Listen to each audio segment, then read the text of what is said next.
Hello friends, welcome back to my YouTube channel. My name is Pradeep Singh. दोस्तों, क्या आपने English में कभी ये बोला है कि मैं इस काम को किसी भी कीमत पर करूंगा, चाहे प्यार से चाहे तकरार से? या फिर क्या आपने कभी ये बोला है कि तुम अपने पड़ोसी को चुपके चुपके चोरी चोरी क्यों देखते हो?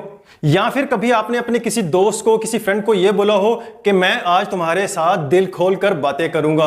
क्या आपको पता है कि इन सभी सेंटेंसेस को हम इंग्लिश में कैसे बोल सकते हैं और अपनी इंग्लिश लैंग्वेज, अपनी फ्लुएंसी को कैसे इंप्रूव कर सकते हैं? सो इस वीडियो में मैं आपके लिए 25 ऐसे इडियम्स लेके आया हूं जो हम रोजाना आमतौर पर बोलते हैं। हम उनको इंग्लिश में बोल के अपनी इंग्लिश को इंप्रूव कर सकते हैं। तो चलिए वीडियो को स्टार्ट करते हैं। सो आज का पहला सेंटेंस है एट एनी कॉस्ट, यानी कि किसी भी कीमत पर। हम नॉर्मली तौर पे ये बोल देते हैं कि मुझे ये काम करना ही करना है, तुम्हें ये काम करना है किसी भी कीमत पर। तो जब हम ये वर्ड बोलते हैं कि किसी भी कीमत पर, हम बोलते हैं एट एनी कॉस्ट। इसका एक एग्जांपल देखते हैं कि मुझे ये काम कंप्लीट करना है एट एनी कॉस्ट, किसी भी कीमत पर। So I must have to complete this work at any cost. मुझे इस काम को करना ही करना है किसी भी कीमत पर। सो आज का दूसरा सेंटेंस है एट ऑल कॉस्ट, यानी कि हर कीमत पर, हर सूरत में। पहले हमने बोला था किसी भी कीमत पर, किसी भी सूरत में। अब हम बोल रहे हैं हर कीमत पर। मैं इस काम को करने के लिए कोई भी कीमत चुका सकता हूं।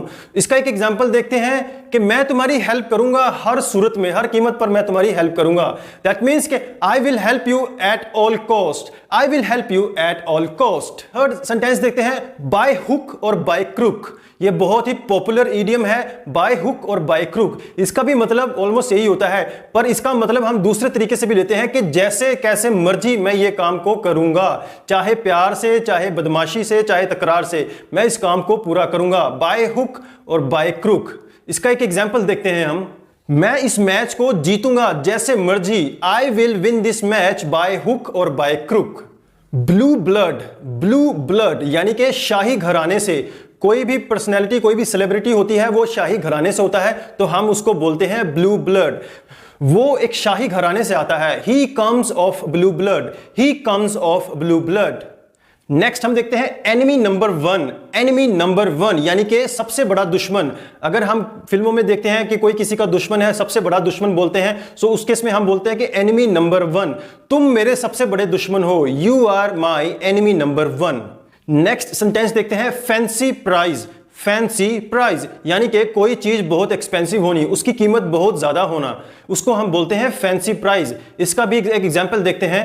वो अपने कार की बहुत ज्यादा कीमत मांग रहा है। He is demanding a fancy price of his car. He is demanding a fancy price of his car. Next sentence है फॉर गुड। फॉर गुड इसका मतलब होता है कि हमेशा के लिए। जैसे कि वो हमेशा के लिए स्कूल छोड़ गया। So he left the school for good. He left the school for good. वो हमेशा के लिए अपना देश छोड़ गया। He left his country for good. He left his country for good. Fall out.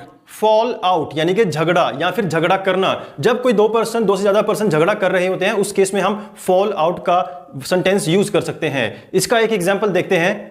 उन दोनों ने प्रॉपर्टी को लेकर झगड़ा किया। They both fell out over property. They both fell out over property. Go to dogs. Go to dogs यानी कि नष्ट हो जाना, बर्बाद हो जाना, तबाह हो जाना। उसका बिजनेस अब तबाह हो चुका है, नष्ट हो चुका है। His business now has gone to the dogs. His business now has gone to the dogs. Next sentence है गेट अराउंड। गेट अराउंड यानी कि घूमना फिरना।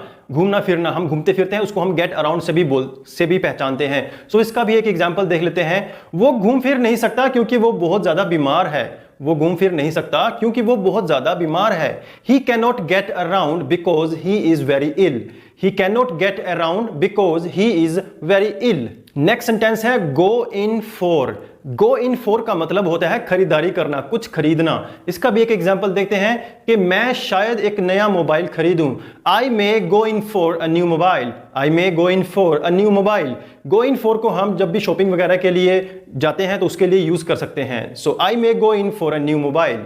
नेक्स्ट सेंटेंस है हार्ट टू हार्ट यानी कि दिल खोलकर। हम जब भी कोई बातचीत करते हैं आपस में तो दिल खोलकर कभी कभी हम बात करते हैं। सो उस केस में हम हार्ट टू हार्ट सेंटेंस को यूज कर सकते हैं। इसका भी एक एग्जांपल देखते हैं। उन दोनों दोस्तों ने आपस में खुलकर बात की, दिल खोलकर बात की।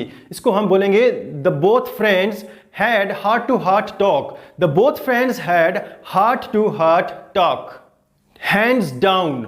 हैंड्स डाउन, यानी कि बहुत ही आसानी से। जब हम कोई भी काम करते हैं वो बहुत ही आसानी से हो जाता है या हो जाएगा, तो उस केस में हम हैंड्स डाउन का सेंटेंस यूज कर सकते हैं। इसका भी एक एग्जांपल देखते हैं। हमारा कैंडिडेट बड़ी आसानी से इलेक्शन जीत जाएगा। Our candidate will win the election hands down. Our candidate will wins the election hands down. Next idiom देखते हैं, इन फुल स्विंग। इन फुल स्विंग यानी कि पूरे जोरों शोरों पर। कोई भी चीज होती है, कोई भी काम हम करते हैं पूरे जोरों शोरों से करते हैं, उस केस में हम बोल सकते हैं इन फुल स्विंग। इसका भी हम एक एग्जांपल देखते हैं। फेस्टिवल सीजन बड़े जोरों शोरों पर है। फेस्टिवल सीजन बहुत ही जोरों शोरों पर है। The festival season is in full swing. The festival season is in full swing. Next sentence है in spite of. In spite of यानी कि इसके बावजूद, इस चीज के बावजूद। हम कई बार इस सेंटेंस को यूज करते हैं। इसका भी एक एग्जांपल देखते हैं। अपनी सेहत खराब होने के बावजूद भी वो कड़ी मेहनत करता है। In spite of his ill health he works hard. In spite of his ill health, he works hard. Keep an eye यानी कि चुपके चुपके नजर रखना। Keep an eye on something, किसी पर चुपके चुपके नजर रखना। तुम अपने पड़ोसी पर चुपके चुपके नजर क्यों रखते हो? Why do you keep an eye on your neighbor? Why do you keep an eye on your neighbor? Knock eight यानी कि खटखटाना। नॉर्मली हम इसको दरवाजे के खटखटाने के लिए यूज करते हैं। सो उसने दरवाजा खटखटाया। ही knocked at the door. He knocked at the door. ले हैंड्स ऑन। ले हैंड्स ऑन यानी कि किसी पर हमला करना, इसको हम बोलते हैं ले hands on. The dacoits laid hand on the villagers. The dacoit laid hands on the villagers.